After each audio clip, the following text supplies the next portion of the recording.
अगर आप शुक्रवार का व्रत करते हैं तो शुक्रवार की व्रत कथा अवश्य सुननी या पढ़नी चाहिए। ऐसा करने से माता की पूजा अर्चना संपूर्ण होती है। संपूर्ण व्रत कथा के बारे में बता रहे हैं। आइए जानते हैं शुक्रवार की व्रत कथा के बारे में। एक गांव में एक बुढ़िया रहती थी जिसके 7 बेटे थे। 6 बेटे कमाने वाले थे और एक बेटा निकम्मा था। बुढ़िया माँ 6 पुत्रों का जूठा 7वें पुत्र को देती। 7वां पुत्र एक दिन अपनी पत्नी से बोला, देखो मेरी माता का मुझ पर कितना प्रेम है। वो बोली, क्यों नहीं, सबका जूठा बचा हुआ तुमको खिलाती है। वो बोला, जब तक आंखों से न देखे मान नहीं सकता। पत्नी ने हंसकर कहा, देख लोगे तब तो मानोगे। कुछ दिन बाद एक बड़ा त्योहार आया। घर में 7 प्रकार के भोजन और चूरमा के लड्डू बने। वो पत्नी की बात को जांचने के लिए सिरदर्द का बहाना बनाकर पतला कपड़ा सिर पर ओढ़कर रसोई में जाकर सो गया और कपड़े में से सब देखता रहा। 6 भाई भोजन करने आए। उसने देखा माँ ने उनके लिए सुंदर सुंदर आसन बिछाए, 7 प्रकार की रसोई परोसी और आग्रह कर करके उन्हें भोजन कराती रही। वो देखता रहा। 6 भाई भोजन कर उठ गए। तब माँ ने उनकी 5 थालियों में से लड्डुओं के टुकड़ों को उठाया और एक लड्डू बनाया। जूठन साफ कर माँ ने उसे पुकारा, उठ बेटा उठ, तेरे भाइयों ने भोजन कर लिया, तू भी उठकर भोजन कर ले। उसने कहा, माँ मुझे भोजन नहीं करना, मैं परदेस जा रहा हूँ। माता ने कहा, कल जाना हो तो आज ही जा। वो बोला, हाँ हाँ जा रहा हूँ। ये कहकर वो घर से निकल गया। चलते समय उसे पत्नी की याद आई। वो गौशाला में कंडे थाप रही थी। वहां जाकर वो बोला, मेरे पास तो कुछ नहीं है, ये अंगूठी है, सो ले लो और अपनी कोई निशानी मुझे दे दो। वो बोली, मेरे पास क्या है, ये गोबर भरा हाथ है। ये कहकर पत्नी ने उसकी पीठ पर गोबर के हाथ की थाप मार दी। वो चल दिया। चलते चलते दूर देश में पहुंचा। वहां एक साहूकार की दुकान थी। वहां जाकर बोला, सेठ जी मुझे नौकरी पर रख लो। साहूकार को नौकर की सख्त जरूरत थी। साहूकार ने कहा, काम देखकर तनख्वाह मिलेगी। उसने कहा, सेठ जी जैसा आप ठीक समझें। उसे साहूकार के यहाँ नौकरी मिल गई। वो वहां दिन रात काम करने लगा। कुछ दिन में दुकान का लेन देन, हिसाब किताब, ग्राहकों को माल बेचना, सारा काम करने। साहूकार के 7-8 नौकर थे। वे सब चक्कर खाने लगे, लेकिन उसने अपनी लगन, परिश्रम और ईमानदारी से सभी को पीछे छोड़ दिया। उसे अपने किए का फल मिला। सेठ ने भी उसका काम देखा और 3 महीने में ही उसे मुनाफे में साझीदार बना लिया। परिश्रम करते करते 12 वर्ष में ही वो नगर का नामी सेठ बन गया और सेठ अपना सारा कारोबार उस पर छोड़कर बाहर चला गया। इधर उसकी पत्नी पर क्या बीती वो सुने। सास ससुर उसे दुख देने लगे। गृहस्थी का काम करवाकर उसे लकड़ी लेने जंगल में भेजते। इस बीच घर की रोटियों के आटे से जो भूसी निकलती, उसकी रोटी बनाकर रख दी जाती और फूटे नारियल की नरेली में पानी दिया जाता। इस तरह दिन बीतते रहे। एक दिन वो जब जंगल में लकड़ी लेने जा नहीं थी, तब उसे रास्ते में बहुत सी स्त्रियां संतोषी माता का व्रत करती दिखाई दी। ये वहां खड़ी होकर पूछने लगी, बहनों ये तुम किस देवता का व्रत करती हो और इसके करने से क्या फल होता है? इस व्रत के करने की क्या विधि है? यदि तुम अपने इस व्रत का विधान मुझे समझाकर कहोगी तो मैं तुम्हारा बड़ा एहसान मानूंगी। उनमें से एक स्त्री बोली, सुनो, ये संतोषी माता का व्रत है। इसके करने से निर्धनता, दरिद्रता का नाश होता है, लक्ष्मी आती है, मन की चिंताएं दूर होती हैं, मन को प्रसन्नता और शांति मिलती है, निपुति को पुत्र मिलता है, प्रीतम बाहर गया हो तो वो शीघ्र लौट आता है, कुंवारी कन्या को मनपसंद वर मिलता है, चलता मुकदमा खत्म हो जाता है, कलह क्लेश की निवृत्ति हो, मुख शांति होती है, घर में धन जमा हो, धन जायदाद का लाभ होता है, तथा और भी मन में जो कुछ कामना हो सब संतोषी माता की कृपा से पूरी हो जाती हैं। इसमें संदेह नहीं। वो पूछने लगी, ये व्रत कैसे किया जाता है, ये भी बताओ तो बड़ी कृपा होगी।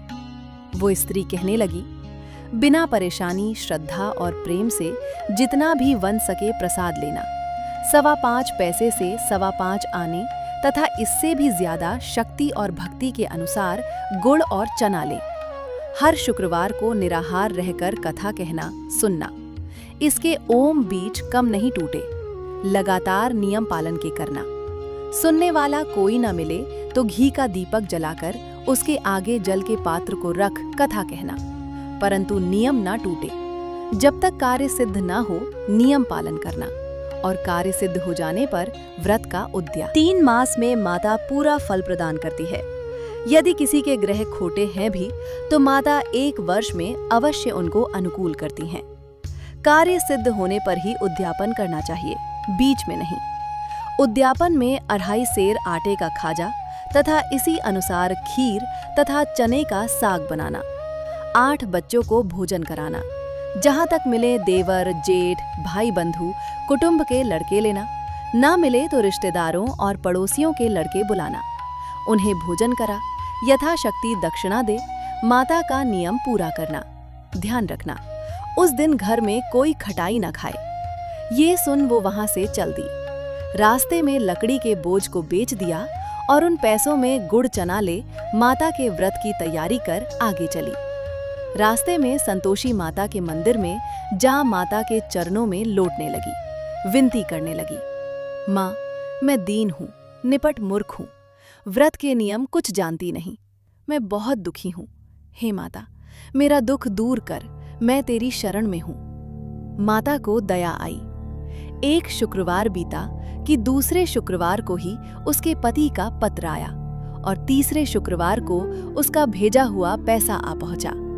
ये देखकर जेठानी मुंह सिकोड़ने लगी। इतने दिनों बाद इतना पैसा आया, इसमें क्या बड़ाई है? लड़के ताने देने लगे। काकी के पास अब पत्र आने लगे, रुपया आने लगा। अब तो काकी की खातिर बढ़ेगी, अब तो काकी बुलाने से भी नहीं बोलेगी। बेचारी सरलता से कहती, भैया पत्र आए, रुपया आए तो हम सबके लिए अच्छा है। ऐसा कहकर आंखों में आंसू भरकर संतोषी माता के मंदिर में जा मातेश्वरी के चरणों में गिरकर रोने लगी। माँ, मैंने तुमसे पैसा नहीं मांगा, मुझे पैसे से क्या काम, मुझे तो अपने सुहाग से काम है। मैं तो अपने स्वामी के दर्शन और सेवा मांगती। तब माता ने प्रसन्न होकर कहा, जा बेटी, तेरा स्वामी जल्दी ही आएगा। ये सुन खुशी से बावली हो वो घर आकर काम करने लगी। संतोषी माँ विचार करने लगी, इस भोली पुत्री से मैंने कह तो दिया कि तेरा पति शीघ्र आएगा, पर आएगा कहाँ से? वो तो इसे स्वप्न में भी याद नहीं करता। उसे इसकी याद दिलाने तो मुझे ही जाना पड़ेगा। संतोषी माता ने उस बुढ़िया के बेटे को स्वप्न में समझाया, पुत्र, तेरी घरवाली कष्ट उठा पाच रही है। ये बोला, हाँ माता, ये तो मुझे भी मालूम है, परंतु क्या करूं, वहां कैसे जाऊं? परदेश की बात है, लेन देन का सारा हिसाब की किताब है, कोई जाने का रास्ता नजर नहीं आता। आप ही कोई राह दिखाएं कि वहां कैसे जाऊं? माँ कहने लगी, सवेरे नहा धोकर संतोषी माता का नाम ले, घी का दीपक जला, दंडवत कर और दुकान पर जा बैठना। देखते देखते तेरा लेन देन चुक जाएगा, जमा माल बिक जाएगा, सांझ होते होते धन का ढेर लग जाएगा। वह अगले दिन सुबह बहुत जल्दी उठा। उसने अपने मित्र, बंधुओं, परिचितों से स्वप्न में माता द्वारा कही गई बात कह सुनाई। वे सब उसकी बात सुनकर उसकी खिल्ली उड़ाने लगे। वे कहने लगे कि कहीं कभी सपने की बात भी सच्ची होती है। एक बूढ़ा व्यक्ति बहुत समझदार था। वह बोला, देखो भाई, मेरी बात मानो। इस तरह सांच या झूठ कहने के बदले देवता ने जैसा कहा है वैसा ही करना, तेरा क्या जाता है? बूढ़े की बात मानकर नहा धोकर उसने संतोषी माता को प्रणाम किया। फिर घी का दीपक जलाकर दुकान पर जा बैठा। शाम तक धन का ढेर लग गया। वह हैरान हुआ। मन में संतोषी माता का नाम ले प्रसन्न हो घर जाने के वास्ते गहना, कपड़ा व सामान खरीदने लगा। सब काम से निपट अपने घर को रवाना हुआ। उसने गड्ढा को आंगन में डाल जोर से 3 आवाजें दी। लो सासू जी, लकड़ी का गड्ढा लो, भूसी की रोटी दो, नारियल के खोपर में पानी दो, आज कौन मेहमान आया है? ये सुनकर सास ने अपने दिए हुए कष्टों को भुलाने के लिए कहा, बहू, तू ऐसा क्यों कहती है? तेरा मालिक ही तो आया है। बैठ, मीठा भात खाकर कपड़े गहने पहन। पत्नी की आवाज सुनकर उसका स्वामी बाहर आया और उसके हाथ में पहनी अंगूठी देख व्याकुल हो गया। उसने माँ से पूछा, माँ, ये कौन है? माँ बोली, बेटे, तेरी पत्नी है। आज 12 वर्ष हो गए हैं। जब से तू गया है तब से सारे गांव में जानवर की तरह भटकती फिरती है। काम काज कुछ करती नहीं, 4 समय आकर खा जाती है। अब मुझे देखकर भूसी की रोटी और नारियल के खापरे में पानी मांगती है। वो बोला, माँ, मैंने इसे भी देखा है और तुम्हें भी। मुझे दूसरे घर की चाबी दो, मैं उसमें रहूंगा।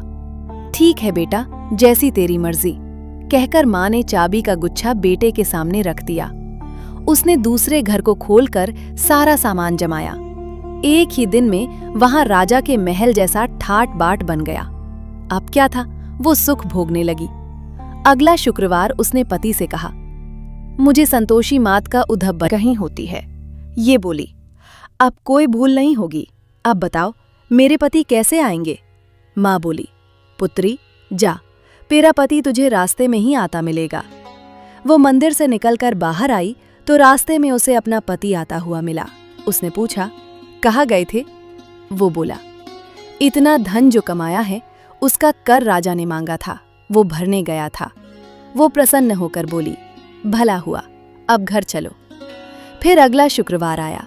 वो बोली, मुझे माता का उद्यापन करना है। पति ने कहा, ठीक है, करो। वो फिर जेठ के लड़कों से भोजन को कहने गई।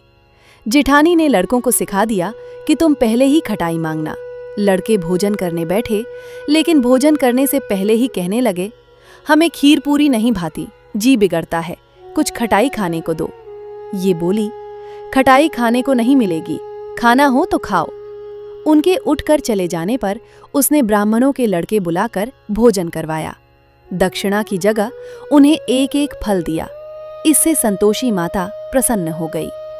माता की कृपा से 9 माह बाद उसको चंद्रमा के समान एक सुंदर पुत्र प्राप्त हुआ। पुत्र को लेकर वो प्रतिदिन संतोषी माता के मंदिर में जाने लगी। माँ ने सोच कि ये रोज आती है, आज क्यों न मैं ही इसके घर चलूं, इसका आसरा देखूं तो सही। ये विचार कर माता ने भयानक रूप बनाया। गुड़ और चने से सना मुख, ऊपर से मुंड के समान होंठ, उस पर मक्खियां भिनभिना रही थीं। दहलीज में पैर रखते ही उसकी सास चिल्लाई, देखो रे, कोई चुड़ैल डाकिनी चली आ रही लड़को, इसे भगाओ नहीं तो सबको खा जाएगी। बहू रोशनदान से देख रही थी, वही प्रसन्न हो उठी। आज मेरी माता मेरे घर आई हैं, ये कहकर दूध पीते बच्चे को गोद उतार दिया। इस पर उसको सास कोद में भरकर बोली, अरे रांड, इसे देखकर कैसी उतावली हुई है जो बच्चे को पटक दिया। इतने में माँ के प्रताप से जहां देखो वहां लड़के ही लड़के नजर आने लगे। ये बोली, माँ जी, मैं जिनका व्रत करती हूँ ये वही संतोषी माता है। इतना कह उसने झट से घर के सारे किवाड़ खोल दिए। सबने माता के चरण पकड़ लिए और विनती कर कहने लगे, हे माता, हम मूर्ख हैं, अज्ञानी हैं, तुम्हारे व्रत की विधि हम नहीं जानते। तुम्हारा व्रत भंग कर हमने बड़ा अपराध किया है। हे माता, आप हमारे अपराधों को क्षमा करो। इस प्रकार बार बार कहने पर संतोषी मात प्रसन्न हुई। इसके बाद उसकी सास कहने लगी, हे संतोषी माता, आपने बहू को जैसा फल दिया वैसा सबको देना। जो ये कथा सुने या पढ़े उसका मनोरथ पूर्ण हो। दोस्तों, आपको ये वीडियो कैसा लगा हमें कमेंट में जरूर बताइए। अगर आपको ऐसी ही भक्ति से भरी कहानियां और अद्भुत कथाएं पसंद आती हैं तो मिस्टी शर्मा भक्ति चैनल को सब्सक्राइब करना ना भूलें। आपका एक सब्सक्राइब हमें और भी सुंदर भक्ति वीडियो बनाने की प्रेरणा देता है। बेल आइकन जरूर दबाएं ताकि हर नई वीडियो सबसे पहले आप तक पहुंचे। अंत में बस यही प्रार्थना है, हे माता रानी, जैसे आपने अपने भक्तों की हर मनोकामना पूरी की, वैसे ही इस वीडियो को देखने वाले हर भक्त का जीवन सुख, शांति और समृद्धि से भर दें। जय माता दी।